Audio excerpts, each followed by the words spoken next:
नमस्ते। हर हर Mahadev. Hello everyone, आप सभी का मिस्टिकल रीडिंग 999 में बहुत बहुत स्वागत है। आई होप आप सभी बहुत अच्छे होंगे, स्वस्थ होंगे, मस्त होंगे। भोलेनाथ की कृपा सदैव आप और आपके परिवार पे बनी रहे, मैं यही प्रार्थना करता हूँ।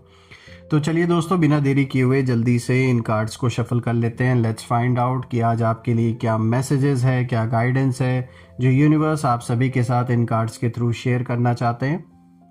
तो बिना देरी किए हुए जल्दी से मैं इन कार्ड्स को शफल कर लेता हूँ। और दोस्तों, हर बार की तरह ये भी एक general, collective and timeless reading होने वाली है, जिसे आप कभी भी सुन सकते हैं। जितना ये रीडिंग आपके साथ रेजोनेट करे उतना ही एक्सेप्ट करें, बाकी का जाने दें।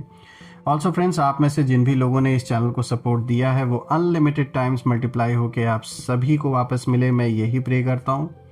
और आपका स्वास्थ्य, परिवार में सभी का स्वास्थ्य और सबकी हेल्थ वेल्थ अच्छी बनी रहे, आप सभी के लिए मैं यही प्रे करता हूँ।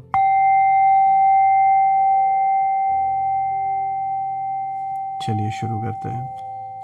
Dear divine, dear angels, ancestor, हे भोलेनाथ, जो भी मेरे व्यूवर्स इस वीडियो को देख रहे हैं, जहाँ से भी देख रहे हैं, उनके लिए क्या मैसेजेस है, क्या गाइडेंस है, प्लीज़ शेयर करें। Dear divine, dear angels, ancestor, हे भोलेनाथ, जो भी मेरे व्यूवर्स इस वीडियो को देख रहे हैं, उनके लिए क्या मैसेजेस है, क्या गाइडेंस है, प्लीज़ शेयर करें। Divine angels, spirit guides, ancestors, please guide करें।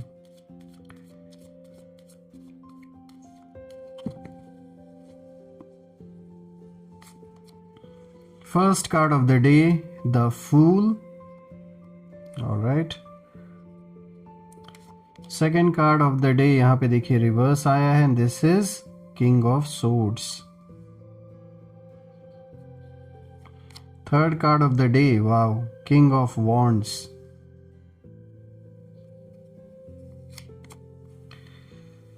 यहाँ पे व्हील ऑफ फॉर्च्यून आया दोस्तों, again I would say a powerful card. Then we have page of wands, and the last card of the day is Knight of Pentacles.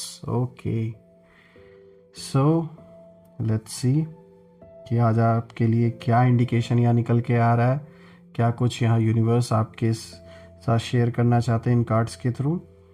I hope आपको अब सारे cards clear होंगे। थोड़ा सा मैं कैमरे के एंगल को भी एडजस्ट कर देता हूँ। परफेक्ट। तो चलिए एक एक कार्ड को गहराई से समझने की कोशिश करते हैं। तो चलिए इस रीडिंग की शुरुआत करते हैं। और दोस्तों, इससे पहले हम इस रीडिंग को शुरू करें, मैं आप लोगों को इन्फॉर्म करना चाहूँगा कि आप लोगों का जो भी प्रश्न है, जो भी क्वेश्चन है, कुछ भी अगर आप जानना चाहते हैं तो आप अपना क्वेश्चन ईमेल भी कर सकते हैं। मैंने डिस्क्रिप्शन बॉक्स में ईमेल एड्रेस मेंशन कर रखा है, जो कि है taroprediction108@gmail.com। इस पर आप ईमेल भी कर सकते हैं। अगर आपका कोई सवाल है, आप यूपीआई करके या सुपर थैंक्स करके, जो भी कंफर्टेबल हो वो करके आप अपना सवाल पूछ सकते हैं। मैंने डिस्क्रिप्शन में ये सारी चीज़ें मेंशन कर रखी हैं। तो चलिए सबसे पहले अगर हम देखें दोस्तों, आज का जो सबसे first card of the day है, यहाँ पे द फूल का कार्ड आया है। और दोस्तों, ये जो कार्ड है ये आपकी एनर्जी को दिखाता है। देखिए, ये कार्ड दिखाता है कि आपने एक ऐसा कदम लिया था जहां आपको खुद भी नहीं पता था कि आगे क्या होगा, और आपने डर के बावजूद आगे बढ़ने का फैसला किया। दोस्तों, ये इनोसेंस नहीं थी, ये फेथ था। आपको भरोसा था कि चलो जो भी होगा देखा जाएगा, हम पीछे नहीं हटने वाले। और यहाँ पर आपके एनिमीज़ की जो ऊर्जा है वो साफ दिख रही है कि एनिमीज़ ने आपको हल्के में लिया। उन्हें लगा कि आप नाइव हैं, बेवकूफ़ हैं, इनएक्सपीरियंस्ड हैं और जल्दी टूट जाएंगे। लेकिन यही चीज़ ना उनकी सबसे बड़ी गलती साबित होते हुए अब दिख रही है, जो इन्होंने सोचा। देखिए, द फूल ये दिखाता है कि आपने नया रास्ता चुना, नई सोच के साथ, और यूनिवर्स ने आपको जैसे बचा लिया। तो देखिए, कुछ ऐसा सिचुएशन बना, चाहे आपके रिलेशनशिप में या फिर कोई भी वाद विवाद जो आपके जीवन में चल रहा है, उसमें कोई ना कोई ऐसी घटना हुई है, कोई ऐसी सिचुएशन बनी है जहां ये था कि भाई कैसे ना कैसे करके आपको कोई ना कोई डिसीजन लेना ही था, चाहे कुछ भी होता। ऐसा कदम आपने लिया था दोस्तों पास्ट में, या हो सकता है रिसेंटली आपने ये कदम उठाया हो, जहां आप भी नहीं श्योर थे कि भाई क्या होगा क्या नहीं होगा, कि आगे क्या होगा इस कदम, अगर ये कदम मैंने उठाया, ये फैसला अगर मैंने लिया, तो आपने डर के बावजूद भी ना आगे बढ़ने का फैसला किया। आप डरे नहीं, आप सोचे कि डर था मन में, लेकिन ये था कि इस लेवल का भी नहीं था कि मतलब आप वो कोई फैसला ना करें। आपने फिर भी हिम्मत किया और आप आगे बढ़े। तो कहीं ना कहीं आपने जो फेथ रखा ना यूनिवर्स पे, भगवान पे जो भरोसा रखा आपने, आज उसी की देन है कि जैसे आपको यूनिवर्स ने प्रोटेक्ट किया। तो ये आपका भरोसा यहाँ दिखता है। आपने यही सोचा कि भाई कर्म मुझे करना है, चाहे भले ही वो चीज़ हो मेरे फेवर में या ना हो, इट डजेंट मैटर। जो भी उसका रिजल्ट आएगा that is completely up to the universe, वो ईश्वर के हाथ में है। लेकिन आपने कर्म करने से पीछे अपने पाँव नहीं रखे, आप आगे बढ़े। और यही रीज़न है कि एक ऐसा डेंजरस सिचुएशन आपके जीवन में बना था, लेकिन फिर भी जैसे यूनिवर्स ने आपको प्रोटेक्ट किया है, क्योंकि आपकी जो इंटेंशन है ना वो साफ थी कहीं ना कहीं। यही रीज़न है कि जैसे यूनिवर्स ने आपको प्रोटेक्ट किया है। चलिए अब बात करते हैं किंग ऑफ सोर्ड्स के बारे में। देखिए यहाँ पे ये कार्ड दोस्तों रिवर्स आया है। और दोस्तों अब यहाँ पे ना जो एनिमीज की, यानी आपके जो भी विपरीत हैं इस समय, उनकी जो असली एनर्जी है वो सामने आती हुई दिख रही है इस कार्ड के थ्रू। देखिए ये कार्ड बताता है कि उनके पास पावर तो थी, वर्ड्स भी थे उनके पास बोलने के लिए, कुछ चीज़ें उनके पास आपके बारे में रही होंगी। कोई ऐसा धोखेबाज इंसान आपके जीवन में रहा है जो जाके आपके ही जीवन की सारी चीज़ें आपके दुश्मनों से शेयर उन्होंने किया। प्लानिंग भी इनकी पूरी थी, लेकिन किसी चीज़ की क्लैरिटी नहीं थी। देखिए रिवर्स किंग ऑफ सोर्ड्स का मतलब ही यही है दोस्तों कि मैनिपुलेशन को दिखाता है ये कार्ड, आधे सच को दिखाता है और इमोशनल गेम्स को दिखाता है जो इन लोगों ने अच्छी तरीके से खेले। दोस्तों उन्होंने ना लॉजिक का मिसयूज भी किया, आपके खिलाफ बातें फैलाई गई, आपको कंफ्यूज करने की कोशिश की गई। यहाँ थर्ड पार्टी की सिचुएशन भी हो सकती है जो नहीं चाहते थे कि आपका रिश्ता चले, घर परिवार में कलेश बना रहे। कोई रिश्तेदार भी हो सकता है, कोई नेबर भी हो सकता है, और यहाँ सिबलिंग्स भी हो सकते हैं जिनके साथ किसी चीज़ को लेकर आपका वाद विवाद चल रहा है, चाहे वो पैसे से रिलेटेड हो, प्रॉपर्टी से रिलेटेड हो। लेकिन दोस्तों आप ना नोटिस करेंगे कि उनकी जो प्लानिंग है उस प्लानिंग में एक चीज़ मिसिंग थी, वो था सच। और जहाँ सच नहीं होता वहाँ स्ट्रैटेजी टिकती नहीं है। झूठ के बुनियाद पे इन्होंने जो खेल खेलने का सोचा, जो स्ट्रैटेजीज इन्होंने बनाई आपके खिलाफ, वो जैसे ज़्यादा समय तक टिक नहीं पाई मैदान में। देखिए अब अगर हम देखें ना, यहाँ पे जो तीसरा कार्ड आया है, यहाँ पे किंग ऑफ वॉन्ड्स का कार्ड आया है दोस्तों। अब ये जो कार्ड है ये बताता है कि आप एनिमीज के आंखों में कैसे दिखते हैं। देखिए आपको ना वो एक स्ट्रॉन्ग पर्सनालिटी मानते हैं, एक लीडर वाली एनर्जी है आपके अंदर। ये बात उनको कहीं ना कहीं अंदर ही अंदर खाई जाती है, वो इस चीज़ को पहचानते हैं, भले ऊपर से ना दिखाएं। एक फायर एलिमेंट है आपके अंदर, और उन्हें ना यही लगता है कि आप इन्फ्लुएंस रखते हैं चीज़ों पर, लोगों पर, और ये तो यही चाहते हैं कि आपको वो अटेंशन ना मिले। लेकिन आप बिना किसी मतलब आप ना अटेंशन सीकर नहीं है, वो ये लोग हैं, लेकिन फिर भी आपको अटेंशन मिल जाती है और आप लोगों को इंस्पायर भी कर सकते हैं। ऐसा अपने जीवन में जो जर्नी आपने जिया है और अभी भी जो आप कर रहे हैं उससे कई लोगों को इंस्पिरेशन भी मिलती है। ये सारी चीज़ें देखकर इनको बहुत प्रॉब्लम होती है, और यही बात है कि उन्हें ना सबसे ज़्यादा अंदर ही अंदर इस चीज़ को लेकर एक डर है कि भाई हम कितनी भी कोशिश करते हैं इनके इमेज को डैमेज करने की, या जो वो चाहते हैं कि आपको लोग ना पूछें, आपको सपोर्ट ना करें, उतना ही उल्टा वो चीज़ होता चला जा रहा है। क्योंकि देखिए आपने अर्न किया उस रिस्पेक्ट को, लोगों को फील होता है आपकी पर्सनालिटी, आपकी बातचीत से ही कि भाई हम ट्रस्ट कर सकते हैं इस पर्सन पे, और यही चीज़ आपके एनिमीज़ को बिल्कुल अंदर से खाई जाती है। ये जेलिसी बिल्कुल साफ है, और इसका रीज़न यही है कि आपके कॉन्फिडेंस को देखकर इन्हें प्रॉब्लम है। आप अपने मतलब शुरुआत से जिस पक्ष के साथ आप खड़े रहे हैं, आज भी आप उसी पक्ष के साथ खड़े हैं, अपने लिए स्टैंड लेकर आज भी आप लड़ रहे हैं।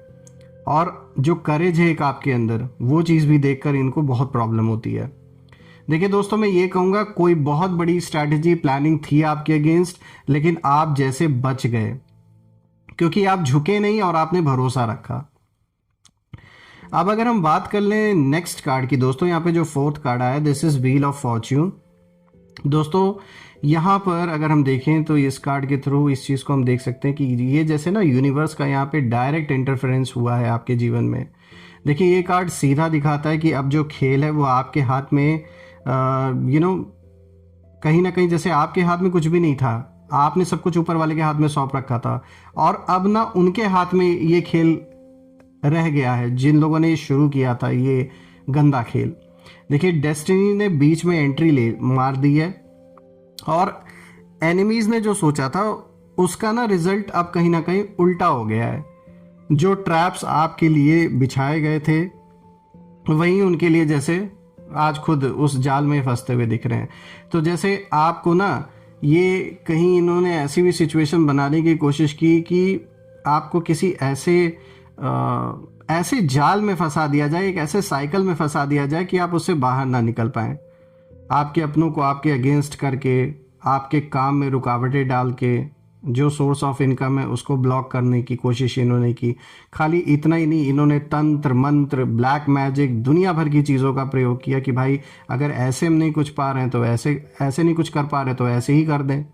तो मतलब कोई भी ऐसी चीज़ नहीं जो इन्होंने की नहीं, सब कुछ करके इन्होंने देख लिया। लेकिन दोस्तों ये जो कार्ड है व्हील ऑफ फॉर्च्यून, ये साफ बताता है कि जैसे यहाँ पे कर्मा इस समय एक्टिव हो चुका है, और जो भी लोग आपके विपरीत हैं, उन्होंने जो भी बुरे कर्म आपके अगेंस्ट किए हैं, यहाँ अब उनका जैसे पे ऑफ का टाइम पीरियड शुरू हो चुका है। देखिए ये स्लो नहीं है, ये बिल्कुल एग्जैक्ट टाइमिंग पर हो रहा है जब जो होना है। देखिए आप बच गए, मैं फिर ये चीज़ कहूँगा, क्योंकि समय ने आपका साथ दिया, वरना आपके खिलाफ प्लानिंग बहुत बड़ी थी। ये आपको लीगल बैटल में भी फंसाने के चक्कर में थे किसी ना किसी तरीके से, और फिजिकल तौर पे भी इन्होंने कोशिश की थी कि आपको कैसे ना कैसे करके हार्म किया जाए, लेकिन ये सारी की सारी चीज़ें फेल हो गई। चलिए बात करते हैं नेक्स्ट कार्ड के बारे में। देखिए यहाँ पे पेज ऑफ वॉन्ड्स का कार्ड आया, और दोस्तों अब ये जो कार्ड है यहाँ पे दिखाता है कि एक जैसे नया फेज आपके जीवन में स्टार्ट हो चुका है, और आपके अंदर फिर से एक क्यूरियोसिटी जैसे जाग रही है, एक जिज्ञासा है, नए आइडियाज़, नए एक्साइटमेंट, नए पॉसिबिलिटीज़ को ये कार्ड दिखाता है आपके लाइफ में। लेकिन ये कार्ड एक वार्निंग भी देता है दोस्तों, और वार्निंग ये है कि एनिमीज़ आपके अभी भी ऑब्जर्व कर रहे हैं आपको। वो समझना चाहते हैं कि आप अगला जो कदम है, जो अगला मूव है आपका, वो क्या आप लेने वाले हैं। और इसीलिए ना पेज ऑफ वॉन्ड्स ये कहता है कि एंथुजियाज्म रखिए, लेकिन प्लान्स सबको मत बताइए। क्या कितना किसके साथ शेयर करना है, इस चीज़ पे आपको बहुत ज़्यादा ध्यान देने की ज़रूरत है, क्योंकि आपकी साइलेंस ही आपकी सबसे बड़ी पावर है इस समय। चलिए बात करते हैं सिक्स्थ कार्ड के बारे में। देखिए दोस्तों यहाँ पे नाइट ऑफ पेंटिकल्स का कार्ड आया है, और दोस्तों अब आपका जो रियल शील्ड है वो ये कार्ड शो करता है, रिफ्लेक्ट करता है। देखिए आप तेज नहीं हैं लेकिन स्टेडी हैं, स्लो पेस पे आगे बढ़ रहे हैं लेकिन स्टेडी हैं। एनिमीज आपके बिल्कुल इस समय इम्पेशेंट हैं, क्योंकि आप कंसिस्टेंट हैं, ये चीज़ उनसे बर्दाश्त नहीं हो रही है। और यही जो फ़र्क है ना, इसी चीज़ ने गेम जैसे पूरा का पूरा बदल दिया, पूरा का पूरा जो ये खेल था। देखिए दोस्तों नाइट ऑफ पेंटिकल्स की जो एनर्जी है वो ये साफ इशारा करती है, ये एनर्जी की आप मेहनत से, डिसिप्लिन से और रिस्पॉन्सिबिलिटी से आगे बढ़ रहे हैं। और यही चीज़ जो आपके खिलाफ लोग इस समय खड़े हैं उनको सबसे ज़्यादा फ्रस्ट्रेट कर रही है, क्योंकि आपको गिराया नहीं जा सकता। कोशिशें तो बहुत की इन लोगों ने, लेकिन कुछ भी काम नहीं आया। अगर मैं ओवरऑल एनर्जी देखूं दोस्तों, तो मैं फिर से ये बात रिपीट करूंगा कि आप जैसे बच गए, पर वो ना पीछे नहीं हटे, वो लगे आज भी हैं, कोशिशें आज भी कर रहे हैं, लेकिन कोई भी चीज़ असर कर नहीं रही है। देखिए मैं यही कहूँगा कि आप कंप्लीटली सेफ़ हैं। ये जो ओवरऑल स्प्रेड आया है ये साफ दिखाता है आप बिल्कुल कंप्लीटली सेफ़ हैं, आप डिवाइनली प्रोटेक्टेड हैं। लेकिन एनिमीज़ इमोशनली डिफीटेड नहीं हुए हैं अभी तक। उनके ईगो को चोट लगी है बिल्कुल, और ईगो कभी ना जल्दी हार नहीं मानता, इसलिए आपको डरने की ज़रूरत तो बिल्कुल भी नहीं है, लेकिन केयरलेस होना भी नहीं ठीक है। हर चीज़ का ध्यान देना है। जैसे आप ईश्वर पे भरोसा रखते, अपने कर्म पे भरोसा रखते, उसी तरीके से आगे बढ़िए। बस सतर्क रहिए कि किससे क्या शेयर करना है, आपके जीवन में क्या चल रहा है। वो बिल्कुल भी ऐसे लोगों को तो बिल्कुल कोई भी इंफॉर्मेशन आपकी ना ही पता लगे तो ज़्यादा बेटर है। देखिए यूनिवर्स आपके साथ है, लेकिन जो टेस्ट है वो अभी ख़त्म नहीं हुआ है। और मैं फिर ये कहूँगा कि आप बच गए क्योंकि आप सच्चे थे, और सच्चाई को हमेशा प्रोटेक्शन मिलती है दोस्तों। बस अब अपनी जो लाइट है उस लाइट को हर जगह मत शो कीजिए, क्योंकि हर कोई अच्छे इंटेंशन से आपके सामने नहीं आ रहा है। तो इस चीज़ का ख़ास तौर पर आपको ध्यान देने की ज़रूरत है। दोस्तों, मैं प्रे करता हूँ कि आपकी और परिवार में सभी लोगों की प्रोटेक्शन हमेशा बनी रहे, और भोलेनाथ जहाँ पर साथ खड़े हैं तो कोई भी चीज़ आपको छू नहीं सकती है। मैं उनसे प्रे करता हूँ कि आपके जीवन में धन, मान, सम्मान, सुख, समृद्धि से आपका जीवन भरा रहे, किसी भी चीज़ की कमी ना हो, और स्वास्थ्य सबका अच्छा बना रहे घर परिवार में। और अगर कोई किसी भी तरीके की चैलेंज अगर से आप इस समय गुजर रहे, स्पेशली स्वास्थ्य से रिलेटेड, तो हेल्थ इंप्रूव हो और कोई ना कोई रास्ता निकले। दोस्तों, कमेंट में ज़रूर लिखें, I claim victory, I claim abundance. और मैं फिर से एक नई वीडियो में आप सभी से मिलूंगा। तब तक अपना और अपने परिवार का ध्यान रखें। हर हर महादेव। जय माँ काली, जय भोलेनाथ, जय माँ कामाख्या देवी की जय।